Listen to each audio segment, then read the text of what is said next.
রাত্রিবেলা কোনো মহিলা বেরোলেই তার উপর অত্যাচার হতে হবে? এ তো ঠিক আমি দেখছি আফগানিস্তানে তালিবানরা যে কথা বলছে, মহিলাদের উপর যেভাবে রেস্ট্রিকশন রাখছে, এখানেও কি একটা তালিবানদের প্রতিনিধির সরকার চলছে যে মহিলাদের গৃহবন্দী করতে চাইছে? মুখ্যমন্ত্রী বিষয়টাকে সবসময় এমনভাবে তৈরি করে যাতে যে ভিকটিম তার অপরাধ দেখা যায়, আর যারা এই অপরাধ করলো তাদের কোনো রকম যাতে শাস্তি না হয়। যারা অপরাধ করছে, মহিলা নির্যাতন করছে, তা 100% তৃণমূল কংগ্রেসের লোক। ধর্ষণকারী মানেই তৃণমূল কংগ্রেস, আর তার জন্যই মুখ্যমন্ত্রী তাদেরকে বাঁচানোর চেষ্টা করে। না না, জানার দরকার নেই, এখানে তো ধর্ষণকারীদের কোনো ভয়ই নেই। তারা জানে যে আমরা গ্রেপ্তার হলেও সঙ্গে সঙ্গে ছাড়া পেয়ে যাব, আমরা গ্রেপ্তার হব না, তার কারণ আমরা তৃণমূল কংগ্রেসের লোক। রাহুল দা, আপনাকে মাধ্যমে স্বাগত। দাদা, দুর্গাপুর প্রাইভেট মেডিকেল কলেজে যে গণধর্ষণ হয়েছে ছাত্রীর, সেক্ষেত্রে মুখ্যমন্ত্রী কয়েকটি মন্তব্য করেছেন। তার মধ্যে একটি মন্তব্য, তিনি বলছেন প্রাইভেট মেডিকেল কলেজগুলোর দায়িত্ব থেকে রাত 12:30টায় বাইরে কিভাবে বেরোলো, কি বলবেন? না, তার মানে কি সরকারি কলেজে এই জিনিস হচ্ছে না? তো অতএব সেই কারণে আমি মনে করি, এক তো হচ্ছে প্রাইভেট আর সরকারি বিভাজনই হচ্ছে একটা দুর্বুদ্ধিতার সামিল, নির্বুদ্ধিতার সামিল। 2 নম্বর বিষয় হচ্ছে যে তার মানে রাত্রিবেলা কোনো মহিলা বেরোলেই তার উপর অত্যাচার হতে হবে। এ তো ঠিক আমি দেখছি আফগানিস্তানে তালিবানরা যে কথা বলছে, মহিলাদের উপর যেভাবে রেস্ট্রিকশন রাখছে, এখানেও কি একটা তালিবানদের প্রতিনিধির সরকার চলছে যে মহিলাদের গৃহবন্দী করতে চাইছে? এরপর দেখা যাবে বলবে আমাদের ঠাকুমা, দিদিমা, মারা তারা তো ঘর থেকে বেরোতো না, তারা তো বিকশিত হয়েছে। তাহলে কি দরকার মেয়েদের ঘর থেকে বেরোনো? ঘরে বসে থাকুক, ঘরে বন্দি থাকুক, নিশ্চিন্তে থাকবে। এ উদ্ভট অবস্থা। অর্থাৎ নিজে পারছে না রুখতে, ছেড়ে দিক, দায়িত্ব ছেড়ে দিক, অযোগ্যতার একদম চরম নিদর্শন রাখছে। কিন্তু যেভাবে ভিকটিমের ওপর বা বিষয়টাকে অন্যদিকে ঘোরানোর চেষ্টা মুখ্যমন্ত্রী করছে, তা অত্যন্ত নিন্দনীয়।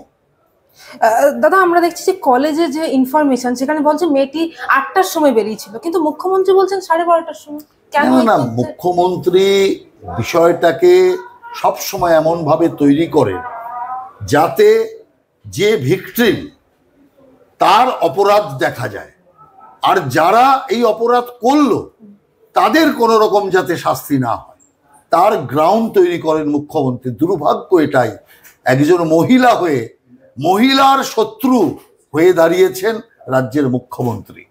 এইটুকু রাজ্যের মুখ্যমন্ত্রীর চিন্তা নেই যে তার রাজত্বে, একজন মহিলার রাজত্বে পশ্চিম বাংলা মহিলা নির্যাতনে ভারতবর্ষের মধ্যে 1 নম্বর স্থান পেয়েছে। অতএব সেই কারণে আমরা পরিষ্কার বলছি, মুখ্যমন্ত্রী বরাবর এটা করে এসছে।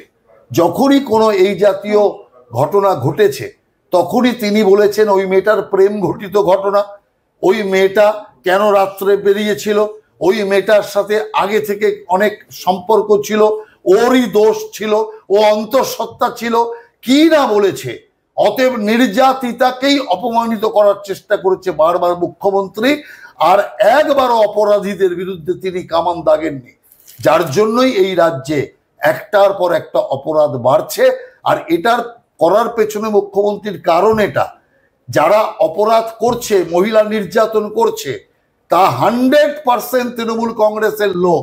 এ থেকে জেড পর্যন্ত হয় তৃণমূল কংগ্রেসের নেতা কর্মী, আর নইলে তৃণমূল কংগ্রেসের নেতার ছেলে বা নেতার কোনো ভাইপো ইত্যাদি। অতএব সেই কারণে ধর্ষণকারী মানেই তৃণমূল কংগ্রেস, আর তার জন্যই মুখ্যমন্ত্রী তাদেরকে বাঁচানোর চেষ্টা করেন। এই যে প্রশাসনিক ব্যর্থতা, তা ঢাকতে গিয়ে মুখ্যমন্ত্রী তিনি বলছেন যে পুলিশরা কি বাড়িতে বাড়িতে গিয়ে বসে থাকবে? না না, বাড়িতে বসার দরকার নেই তো। যে ঘটনাটা ঘটেছে কোনো বাড়িতে হয়নি, যে ঘটনাটা ঘটেছে সেটা প্রকাশ্যে হয়েছে, আকাশের তলায় হয়েছে। তাহলে পুলিশ কি করছিল? অর্থাৎ এই যে অপরাধীদের এত আস্পর্ধা আসছে কি করে? এত আস্পর্ধা আসছে, মুখ্যমন্ত্রী ঘুরিয়ে ফিরিয়ে অপরাধীদের পাশে দাঁড়াচ্ছে, মহিলা হয়েও মহিলাদের অপমান করে তাদেরকে কাঠগড়ায় দাঁড় করানোর চেষ্টা করছে বলেই অপরাধ পরপর বাড়ছে। একটা অপরাধীর আজ পর্যন্ত সাজা হয়নি। কেন সাজা হয়নি এ প্রশ্নের উত্তর মুখ্যমন্ত্রী দিক। 14 বছরে কটা রেপের ঘটনা ঘটেছে আর কজন রেপিস্টকে তিনি সাজা দিতে পেরেছেন তার উল্লেখ করুক, তাহলেই বুঝতে পারবে যে পশ্চিম বাংলা কেন ধর্ষকদের স্বর্গরাজ্য। কেন মুখ্যমন্ত্রী তো বলছেন যে পুলিশ কিভাবে জানতে পারবে যে কে কখন রাতে বেরিয়ে যাচ্ছে? না না, জানার দরকার নেই। এখানে তো ধর্ষণকারীদের কোনো ভয়ই নেই। তারা জানে যে আমরা গ্রেপ্তার হলেও সঙ্গে সঙ্গে ছাড়া পেয়ে যাব, আমরা গ্রেপ্তার হব না, তার কারণ আমরা তৃণমূল কংগ্রেসের লোক, সেই জন্য অপরাধ যতই করি আমাদের কোনো সাজা হবে না। এই যে বোধটা অপরাধীদের মধ্যে চলে এসছে, যার জন্যই এই প্রবণতা বাড়ছে। তৃণমূলের এক এমএলএ কি বলছে আজকে? তৃণমূলের এক এমএলএ বলছেন যে ধর্ষণের ঘটনা আগেও ছিল, এখনো আছে, ভবিষ্যতেও থাকবে। যদি তৃণমূলের একজন ফিল্ম স্টার এমএলএ তিনি যদি এই জাতীয় কথা বলেন, তাহলে বুঝতে হবে যে তৃণমূলের মানসিকতাটা কোথায়, রুচি কোথায়। যাদের যেরকম রুচি তারা সেই রকম বক্তব্য রাখে। এটাই হচ্ছে তৃণমূল কংগ্রেস। আমাদের পার্টির হলে এই জাতীয় এমএলএ কথা বললে ঘাড় ধাক্কা দিয়ে তাড়িয়ে দেওয়া হতো পার্টি থেকে, কিন্তু তৃণমূল কংগ্রেসে তিরস্কৃত হবে না, পুরস্কৃত হবে। অর্থাৎ মহিলা নির্যাতনের জন্য দায়ীও তৃণমূল।